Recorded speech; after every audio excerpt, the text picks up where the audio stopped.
Hello guys, welcome to English education. Students, हम पढ़ रहे हैं क्लास 10th की ज्योग्राफी का फर्स्ट चैप्टर। इसमें हम पढ़ चुके हैं, हमारे चैप्टर का नाम है रिसोर्सेज एंड डेवलपमेंट। हम अपनी फर्स्ट एंड सेकंड वीडियो में पढ़ चुके हैं रिसोर्सेज क्या होता है, क्लासिफिकेशन ऑफ रिसोर्सेज क्या होता है, प्लानिंग क्या होती है, डेवलपमेंट क्या होता है। तो आज हम पढ़ने वाले हैं लैंड रिसोर्सेज क्या होते हैं। अगर आपने वो वीडियोस नहीं देखी हैं तो डिस्क्रिप्शन बॉक्स में लिंक मिल जाएगा, आप वहां से उन दोनों वीडियोस को देख सकते हैं, अपना कॉन्सेप्ट क्लियर कर सकते हैं। और अगर आप न्यू विजिटर हैं तो चैनल को सब्सक्राइब कर सकते हैं और साथ ही साथ बेल आइकन को भी प्रेस कर लीजिए, जिससे कि आने वाली वीडियोस की नोटिफिकेशन आपको मिलती रहे। तो आज हम पढ़ेंगे लैंड रिसोर्सेज क्या है। We live on land, we perform our economic activities on land and we use it in different ways। तो हम कहाँ पर रहते हैं? हम लैंड पर रहते हैं। हम बहुत सारी आर्थिक एक्टिविटीज़ करते रहते हैं लैंड के ऊपर अलग अलग तरीके से, यानी कि हम लैंड से बहुत सारी चीज़ें लेते हैं जिन्हें हम यूज़ करते हैं। दस land is a natural resources of utmost importance. इसलिए लैंड क्या है? नेचुरल रिसोर्सेज और बहुत ही ज़्यादा उसकी इम्पोर्टेंस है। It supports natural vegetation. ये जो हमारी लैंड है वो किस चीज़ को सपोर्ट करती है? नेचुरल वेजिटेशन को, वाइल्ड लाइफ को, ह्यूमन लाइफ को, इकोनॉमिक एक्टिविटीज़ को, ट्रांसपोर्ट को, कम्युनिकेशन सिस्टम को। However land is an asset of finite, यहाँ पर है, magnitude, therefore it is important to use the valuable land for various purpose with careful planning. तो देखिए यहाँ पर पूरे पैराग्राफ में क्या बताया गया है। यहाँ पर बताया गया है कि लैंड जो है जिस पर हम रहते हैं, बहुत सारी इकोनॉमिक एक्टिविटीज़ हम यहाँ पर करते हैं, अलग अलग तरीक़ों से करते हैं। और जो लैंड है वो एक नेचुरल रिसोर्सेज है, बहुत ज़्यादा इम्पोर्टेंस है उसकी। और आगे बताया गया है कि इसमें ये क्या सपोर्ट करती है? नेचुरल वेजिटेशन, मतलब प्लांट्स हैं, ये सारी चीज़ें हैं, इनको सपोर्ट करती है। जो जंगली जीवन है उसको सपोर्ट करती है। जो इंसान है उनके जीवन के लिए बहुत ज़्यादा ज़रूरी होती है। जो हमारी आर्थिक एक्टिविटीज़ होती हैं उनके लिए ज़रूरी है। ट्रांसपोर्ट के लिए, कम्युनिकेशन, मतलब हर एक चीज़ के लिए लैंड जो है बहुत ज़्यादा इम्पोर्टेंट है। हाँ, और ये जो लैंड है हम इसे वेरियस पर्पस के लिए यूज़ करते हैं, लेकिन हमें कैसे इसको यूज़ करना चाहिए? केयरफुली यूज़ करना चाहिए और प्लानिंग करके इसे यूज़ करना चाहिए। आगे जानते हैं। India has land under the variety of relief feature, namely mountain, plateau, plains and island. अब इंडिया में क्या है? कई तरह की लैंड होती है, लैंड फीचर्स होते हैं, जैसे कि कहीं माउंटेन होते हैं, कहीं प्लेट्यू होते हैं, कहीं पर प्लेन्स होते हैं, आइलैंड होते हैं। ये सारी चीज़ें हम ऊपर पढ़ चुके हैं। तो ये सारी चीज़ें जो हैं लैंड के ऊपर होती हैं। About 43% of land area is plain. तो ये इंपॉर्टेंट है, यहाँ पर क्वेश्चन भी निकल कर आता है। तो 43% लैंड कैसी है? वो प्लेन है। Which provides faculties for agriculture and industries. जो क्या प्रोवाइड करती हैं? जिस पर हम एग्रीकल्चर, खेती बाड़ी कर सकते हैं या इंडस्ट्री को लगा सकते हैं। Mountain accounts for 30% of the total surface area of the country and ensure perennial flow of some rivers, provide facilities for the tourism, ecological aspects. About 27% of area of the country is the plateau region. It processes rich reserves of minerals, fossil fuels and forest। तो देखिए यहाँ पर आपने जाना कि 43% क्या है? Land ऐसी है जिसमें प्लेन है, और 30% कैसी है? जिसमें माउंटेन है, और 27% क्या है? यहाँ पर ऐसा एरिया है जो प्लेट्यू है, जहाँ पर बहुत सारे मिनरल्स पाए जाते हैं, फॉसिल फ्यूल्स पाए जाते हैं और फॉरेस्ट पाए जाते हैं। तो ये तो हो गई सारी चीज़ें, ये बहुत ही इंपॉर्टेंट है, यहाँ से क्वेश्चन जरूर आता है कई बार यहाँ पर से शॉर्ट क्वेश्चन भी आता है, एमसीक्यू भी आ सकता है और वेरी शॉर्ट क्वेश्चन में भी आ सकता है। पूछा जा सकता है कि कितने परसेंट लैंड हमारी प्लेन के लिए है, माउंटेन कितने पर है, और जो हमारे अदर प्लेट्यूज हैं वो कितने पर हैं, और जो प्लेट्यूज रीजन है वहाँ पर हमें क्या क्या चीज़ें मिलती हैं। तो देखिए अब देखते हैं लैंड यूटिलाइजेशन।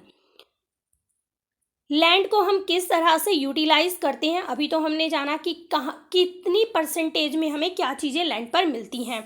अब हम पढ़ेंगे land utilization. Land resources are used for the following purpose. तो लैंड रिसोर्सेज जो हैं वो इन पर्पस के लिए यूज़ की जाती हैं, यानी कि लैंड का यूज़ किन पर्पस के लिए होता है। सबसे पहले इन्होंने बताया कि फॉरेस्ट के लिए यूज़ होता है, ठीक है, फॉरेस्ट सभी जानते हैं। नंबर 2 पर बताया land not available for cultivation. तो कुछ लैंड ऐसी है जो हम कल्टीवेशन के लिए यूज़ नहीं करते हैं, जैसे कि उसके अंडर में क्या क्या आती हैं, barren and wasteland. Land put to non agricultural uses, example के लिए यहाँ पर दिया गया है बिल्डिंग, रोड्स एंड फैक्ट्रीज। तो सबसे पहले बताया कि बैरन लैंड है, फिर बताया वेस्टलैंड है। वेस्टलैंड में क्या आ सकता है, एरिड रीजन आ सकता है, और जैसे डेजर्ट है, ये सारी चीज़ें आ सकती हैं। फिर बताया गया है नंबर 2 पर कि कुछ लैंड ऐसी होती है जो नॉन एग्रीकल्चरल यूजेस होती हैं, जैसे कि बिल्डिंग है, बिल्डिंग बनाते हैं, वहाँ पर हम एग्रीकल्चर नहीं कर सकते हैं। रोड्स है, फैक्ट्रीज हैं, तो ये सारी लैंड जो है ये कल्टीवेशन के लिए यूज़ नहीं होती हैं। अदर अनकल्टिवेटेड लैंड, अब इसमें कुछ और हैं जो अनकल्टिवेटेड लैंड के अंडर में आती हैं।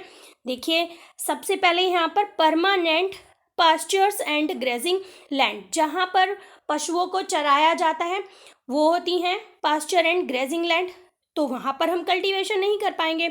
सेकंड पे बताया है land under miscellaneous trees crops grow, जहाँ पर ट्रीज को ग्रो किया जाता है, ग्रोव्स किया जाता है, मतलब कई तरह के ट्री जो हैं वो उगाए जाते हैं, तो वहाँ पर भी हम कल्टीवेशन नहीं कर पाते हैं।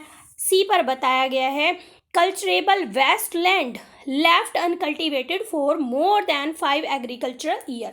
सबसे पहले तो हम एग्रीकल्चरल ईयर समझ लेते हैं, मतलब एक जैसे जब से जो क्रॉप होती है वो बोई जाती है कोई फसल, और जब तक काटी जाती है उसे कहते हैं हम एग्रीकल्चरल ईयर। तो यहाँ पर बताया कि जो एग्रीकल्चरल वेस्ट लैंड है वो कितने टाइम के लिए छोड़ दी जाती है अनकल्टिवेटेड, वो 5 एग्रीकल्चरल ईयर के लिए छोड़ दी जाती है। आगे देखते हैं फैलो लैंड्स। फैलो लैंड्स क्या है, current fallow left without cultivation for 1 और लेस देन 1 एग्रीकल्चरल ईयर। तो ये जो करंट फैलो होती है ये छोड़ दी जाती है 1 ईयर के लिए या इससे कम समय के लिए। फिर है नंबर बी पर अदर देन करंट फैलो, मतलब दूसरी भी बताई गई है left uncultivated for the past 1 to 5 agricultural year. तो एग्रीकल्चरल ईयर के बारे में जान गए आप, तो यहाँ से भी क्वेश्चन जरूर आता है। सबसे पहले आपने फैलो लैंड को जाना, फैलो लैंड में करंट फैलो है, फिर है अदर देन करंट फैलो। तो करंट फैलो में आपने जाना कि ये 1 और लेस देन 1 एग्रीकल्चरल ईयर के लिए इसे लेफ्ट किया जाता है, और जो अदर देन करंट फैलो है उसको 1 to 5 कल्चरल ईयर के लिए लेफ्ट किया जाता है। ठीक है, आई होप आपको समझ में आ गया होगा। अब है net sown area. Net sown area क्या होता है ये समझना बहुत जरूरी है, आगे फिर आप इजीली समझ लोगे। Area sown more than once in an agricultural year, plus net sown area is known as gross cropped area. तो area sown more than once in agricultural year, यानी कि एग्रीकल्चरल ईयर में एक से ज़्यादा बार जब उस लैंड पर जो एग्रीकल्चर है वो की जाती है उसे कहा जाता है नेट सोन एरिया। अब यहाँ पर आगे बताया गया है कि पल्स नेट सोन एरिया, जो पल्स नेट सोन एरिया है उसे ग्रोस क्रॉप्ड एरिया भी कहा जाता है। यहाँ से भी क्वेश्चन आ जाता है कि ग्रोस क्रॉप्ड एरिया किसे कहते हैं। आगे देखते हैं land use pattern in India, किस तरह से इंडिया में यूज किया जाता है देखते हैं। The use of land is determined both by physical factors such as topography, climate, soil types as well as human factors such as population density, technology, capability, and culture and tradition etc. देखिए किस pattern से India में land को use किया जाता है। तो India में लैंड को यूज़ करने के यहाँ पर दो फैक्टर बताए हैं। सबसे पहले बताया फिजिकल फैक्टर, जैसे कि जो लैंड है उसकी क्या टोपोग्राफी होगी, वहाँ पर क्लाइमेट क्या होगा, और जो हमारी मिट्टी है उसका क्या टाइप होगा, तभी उसी के टाइप पे हम उसको यूज़ करते हैं। दूसरा बताया है यहाँ पर ह्यूमन फैक्टर।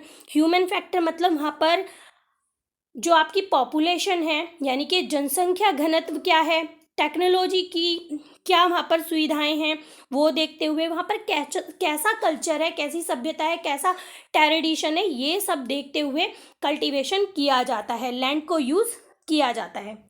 चलते हैं आगे। तो यहाँ पर एक पाई चार्ट देख लेते हैं। यहाँ पर पाई चार्ट दिया गया है 1960 से 61 तक का है ये वाला, और ये जो दिया गया है ये है 2014 to 15, और ये कब दिया गया था, 2017 में इसे दिया गया था। तो यहाँ पर पूरी तरह से बताया गया है, आप देख पा रहे हैं यहाँ पर ये कलर दिए गए हैं, इनमें बताया गया है कि जो ब्लू कलर है उसके वहाँ फॉरेस्ट है, जो यहाँ पर रेड कलर दिखाया गया है वो बैरन एंड अनकल्चरेबल वेस्टलैंड है। तो इसे आप अच्छी तरह से देख लेंगे। देखिए यहाँ पर बताया भी गया है कि ये जो पाई चार्ट दिया गया था ये 2017 में दिया गया था, किसके द्वारा, मिनिस्ट्री ऑफ एग्रीकल्चर के द्वारा ये पूरे आंकड़े दिए गए थे। अब देखते हैं total geographical area of India is 3.28 million square kilometre. बहुत ही इंपॉर्टेंट है, हर तरह से क्वेश्चन आ सकता है, एमसीक्यू भी आ सकता है, वेरी शॉर्ट भी आ सकता है और शॉर्ट में भी आ सकता है। तो हमने जाना कि जियोग्राफिकल एरिया कितना है इंडिया का, वो है 3.28 million square kilometre. Land use data मतलब इतनी लैंड है, ये डाटा हमने निकाला है। However is availability only for 93% of the total geographical area because the land use reporting for most of the northeast states except Assam has not been done fully.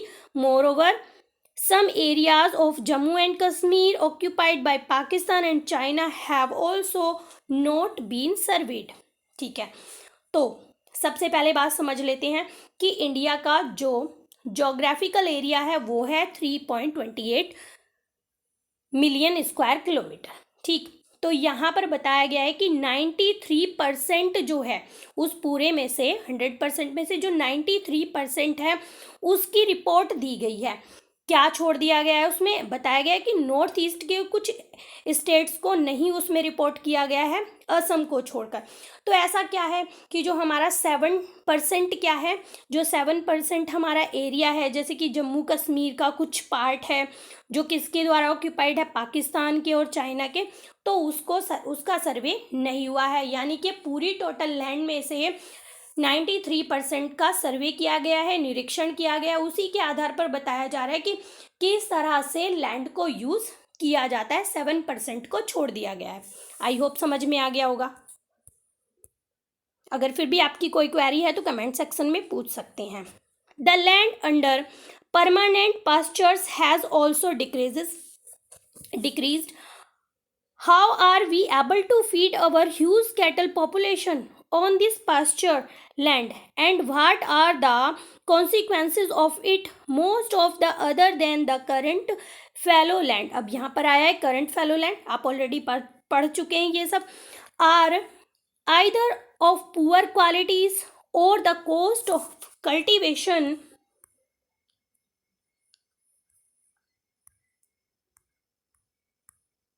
यहीं पर है, cultivation of such land is very high। तो देखिए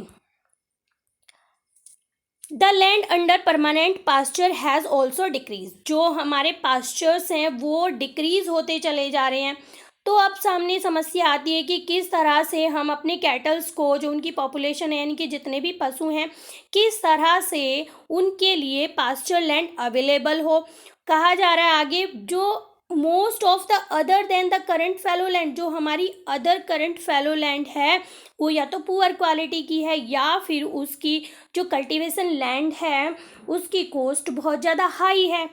hence these lands are cultivated once or twice in about 2 or 3 years, and if these are included in the net zone area, then the percentage of NSA in India become to about 54% of the total reporting area. तो यहाँ पर बताया गया है कि किस तरह से हम उसे डिक्रीज हो रही है तो किस तरह से हम उसे इंक्रीज कर सकते हैं, किस तरह से कर सकते हैं कि दीज लैंड्स आर कल्टीवेटेड, ये एक बार या 2 बार ही एग्रीकल्चर ईयर्स में ग्रो की जाती हैं या 3 बार की जाती हैं। कहा जा रहा है कि if these are included in not sown area, अगर ये नेट सोन एरिया में इंक्लूड कर दी जाए तो जो परसेंटेज है एनएसए की इंडिया में वो क्या हो सकती हैं, 54% क्या हो सकती हैं, टोटल 54% हो सकती हैं जो हमारा reporting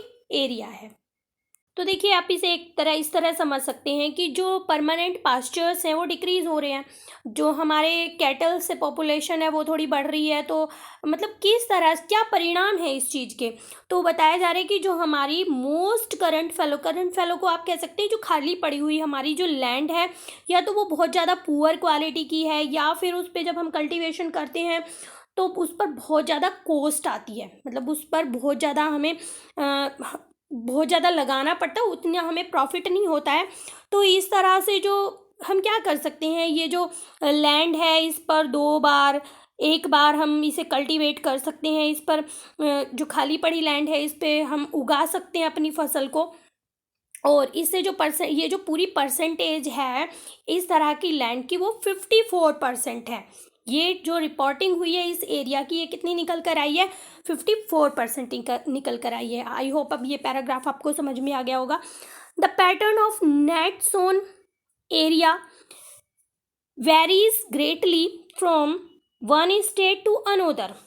It is over 80% of the total area in Punjab and Haryana, and less than 10% in Arunachal Pradesh, Mizoram, Manipur and Andaman and Nicobar island. अब नेट सोन एरिया की बात की जा रही है कि नेट सोन एरिया क्या है, उस पर कल्टीवेशन की जाती है। तो नेट सोन एरिया कितना है, 80% है। कहाँ पर, पंजाब में और हरियाणा में। मोस्ट इंपॉर्टेंट पैराग्राफ है, जरूर आता है यहाँ से क्वेश्चन। तो यहाँ पे बताया गया है कि हरियाणा और पंजाब में नेट सोन एरिया कितना है, 80% है। अलग अलग स्टेट में अलग अलग है ये। और वहीं पर बात की गई है अरुणाचल प्रदेश की, मिजोरम की, मणिपुर की और अंडमान एंड निकोबार की। तो यहाँ पर इसकी कितनी परसेंटेज है, 10% है ये। Forest area in country is far lower than the desired 33% of geographical area।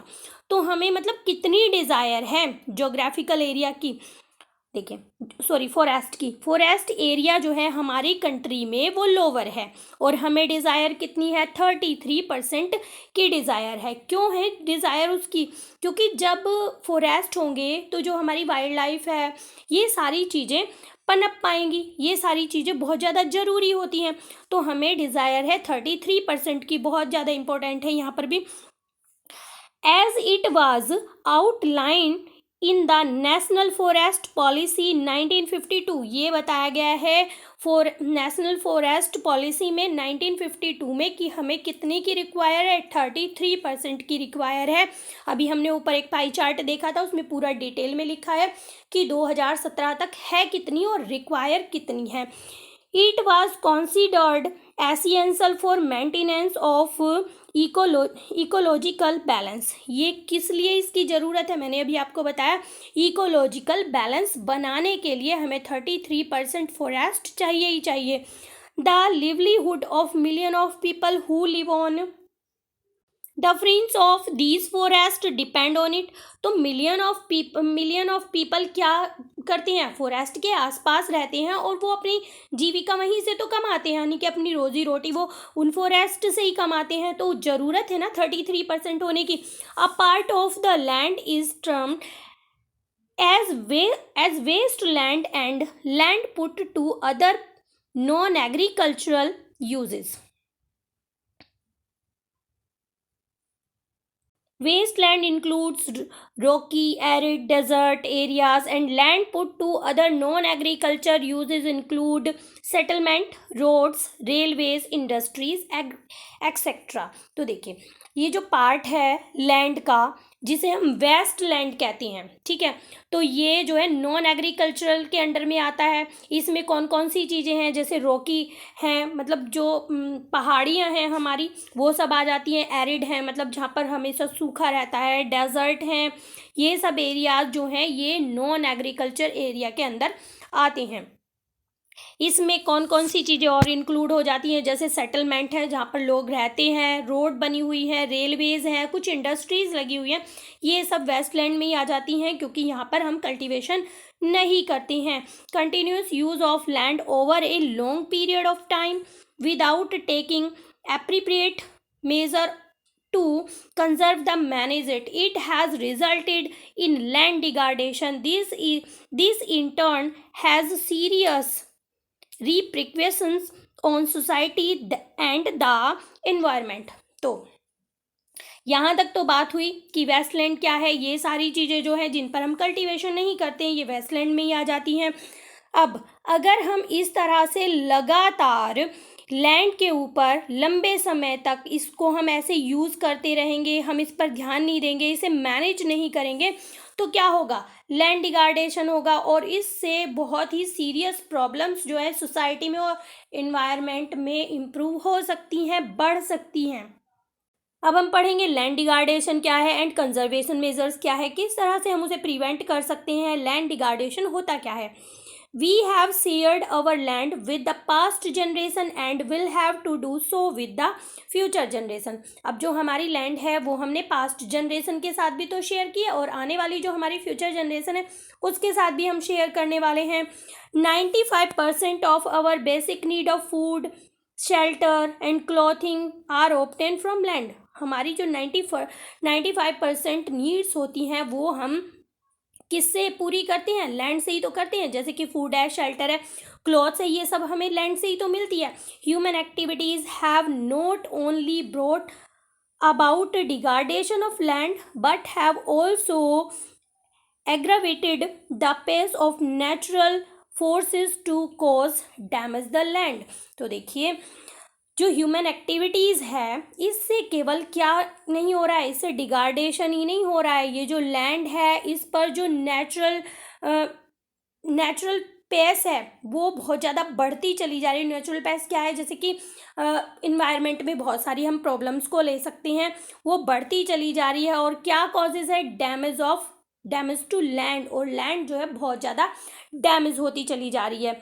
Some human activities such as deforestation, कुछ ह्यूमन एक्टिविटीज़ हैं जैसे कि डिफॉरेस्टेशन यानी कि पेड़ों का काटना, over grazing, mining, quarrying to have contributing significantly in land degradation. मतलब लैंड डिग्रेडेशन के क्या क्या रीज़न हैं, जैसे कि डिफॉरेस्टेशन यानी कि पेड़ों का काटा जाना है, पशुओं का ओवर ग्रेजिंग करना है, और माइनिंग करना है मतलब मिनरल्स, कॉल, ये सब चीज़ निकालने के लिए खुदाई करना, और दूसरी चीज़ों को पूरा करने के लिए, अपनी ज़रूरतों को पूरा करने के लिए लगातार लैंड का यूज़ करना ही लैंड डिग्रेडेशन कहलाता है। Mining sites are abandoned after excavation work is complete, leaving deep scars and trace of overburdening। तो देखिए जैसे माइनिंग जैसी एक्टिविटीज़ हैं इससे क्या होता है, जो लैंड होती है उसमें जैसे डीप स्कार्स हो जाते हैं या फिर ओवरबर्डन हो जाता है, इससे बहुत ज़्यादा लैंड डिग्रेडेशन होता है। In states like Jharkhand, Chhattisgarh, Madhya Pradesh and Orissa, deforestation due to mining have caused severe land degradation.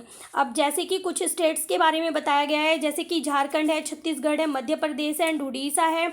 ये इसमें बहुत ज़्यादा डिफोरेस्टेशन हुआ है, किसकी वजह से? माइनिंग की वजह से, और लैंड डिगार्डेशन हुआ है in states like Gujarat, Rajasthan, Madhya Pradesh. Most important है, क्वेश्चन जरूर आता है यहाँ से।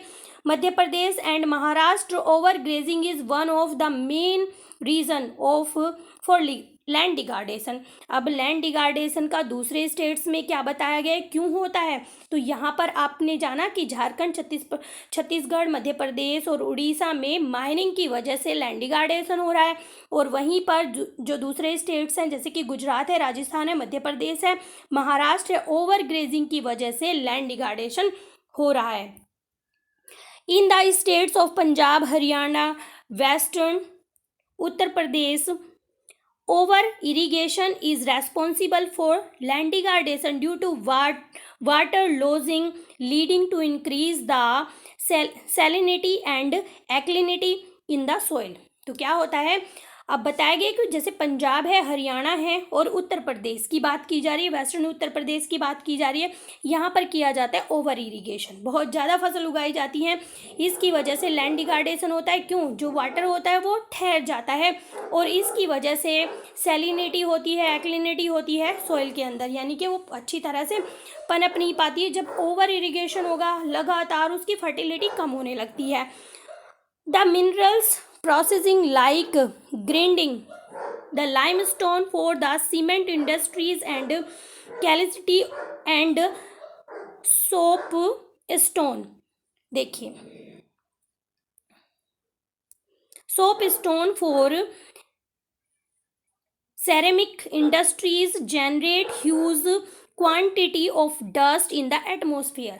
अब सीमेंट के बारे में बताया जा रहा है कि कुछ मिनरल प्रोसेस होते हैं जैसे कि लाइमस्टोन को ग्राइंड करना, पीसना, उससे क्या, वो किस लिए यूज़ होता है? जो सीमेंट इंडस्ट्रीज होती हैं उन सब चीज़ों की वहाँ पर ज़रूरत होती है, तो उससे क्या होता है, बहुत बड़ी अमाउंट में, बहुत बड़ी मात्रा में जो डस्ट होता है वो एटमोसफियर में फैल जाता है।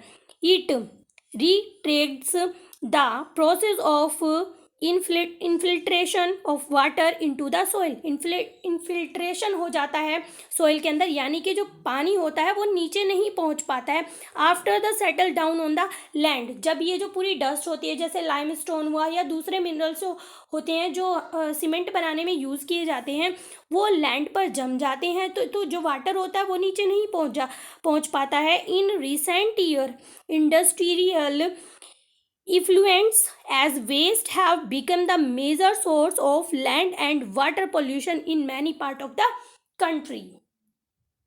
हाल ही के सालों में क्या हुआ है, जो इंडस्ट्री से निकलने वाले वेस्ट प्रोडक्ट हैं वो बहुत ज़्यादा मुख्य रूप से लैंड और वाटर पोल्यूशन के कारण बने हैं बहुत सारे देशों में। आगे देखते हैं। There are many ways to solve the problem of the land degradation. लेकिन जहाँ पर हम समस्या को सामने लाते हैं वहाँ पर उसे सॉल्व करने के लिए भी हमारे पास बहुत सारे तरीके होते हैं। तो हम क्या कर सकते हैं, एफोरेस्टेशन कर सकते हैं, यानी कि बहुत सारे प्लांट्स को लगा सकते हैं। And proper management of grazing can help to some extent, और सही तरीके से ग्रेजिंग कराई जाए प्रॉपर तरीके से तो हम लैंड डिगार्डेशन को रोक सकते हैं। Planting the shelter belts of plant. Shelter belts क्या होता है, जैसे कि हम कुछ पौधे उगाते हैं तो जहाँ पर सूखा पड़ जाता है जल्दी से, उसके पास हम दूसरे प्लांट्स लगा सकते हैं जिससे कि वो शेड में रहें, तो इसे कहते हैं shelter belt plant. Control on over grazing, stabilisation of sand dunes on growing thorny bushes are some of the method to check land degradation in the arid areas। Arid areas में हम क्या कर सकते हैं, एक तो हम शेल्टर बेल्ट का यूज़ कर सकते हैं, कंट्रोल कर सकते हैं ओवर ग्रेजिंग को, और जो हमारी सैंड ड्यून्स होते हैं उनके आसपास हम थ्रोनी बुशेस लगा सकते हैं जिससे कि वो जो मिट्टी होती है वो उड़ जाती है और एक जगह इकट्ठी हो जाती है, उसे रोकने के लिए हम थ्रोनी बुशेस वहाँ पर लगा सकते हैं। तो ये सारे हम मेथड यूज़ कर सकते हैं लैंड डिगार्डेशन को एरिड एरियाज़ में रोकने के लिए। Proper management of wasteland control of mining activities, proper discharge and disposal of industries effluents and waste after treatment can reduce land and water degradation in the industrial and suburban areas।